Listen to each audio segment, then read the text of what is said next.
നമുക്കിന്ന് പ്രാഞ്ഞീൻ കറി വെക്കാം കേട്ടോ.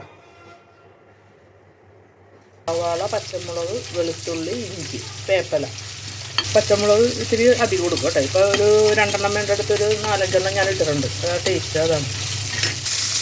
ഇതിൽ മീൻ ഫ്രൈ ചെയ്ത് എടുക്കുന്നുണ്ട്. അപ്പോൾ ഈ ഫ്രൈ ചെയ്ത മീനാണ് കറി വെക്കാൻ പോകുന്നത്. ഇവിടെ കുറച്ച് ഫ്രൈ ചെയ്തതുണ്ട്. പൊട്ടിക്കെടുക്കുന്നതായി.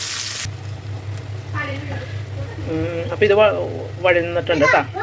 അതെ, ഇത്രയും വഴച്ചണ്ട, ഇത് ഇത്തിരി കൂടിപ്പോയി. അതെ, അതിൻ്റെ ഇടയിൽ ഒരു കാര്യം വന്നു. അതാണ് എന്താ മസാലപ്പൊടി ഇതൊക്കെ കേട്ടോ. മല്ലിപ്പൊടി, മഞ്ഞൾപ്പൊടി, കുരുമുളക് പൊടി. അത് അതിനകത്തോട്ട് പൊടികളൊക്കെ ഇടുക.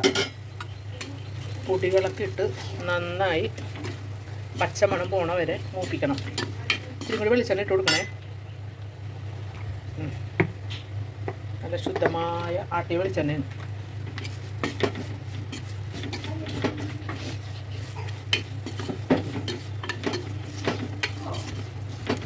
ഇതിട്ട് ആ പച്ചമണം മാറുമ്പോഴത്തേന് നമുക്ക് തേങ്ങാപ്പാൽ പിഴിഞ്ഞ് വെച്ചിട്ടുണ്ട്, അതിടാം കേട്ടോ. വിനാഗിരി ഒഴിച്ചേട്ടോ.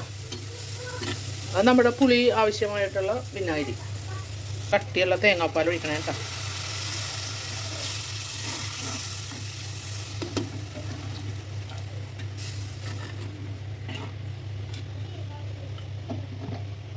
എന്നിട്ട് ഉപ്പും പുളിയൊക്കെ ഒന്ന് നോക്കണേ. എന്നിട്ട്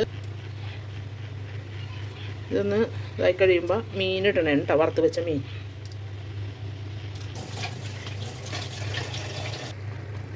അപ്പോൾ ഇത് നല്ലോണം തിളച്ച് ഇനി ഒന്ന് പറ്റട്ടെ കേട്ടോ. നല്ലോണം കുറുകി വരണം.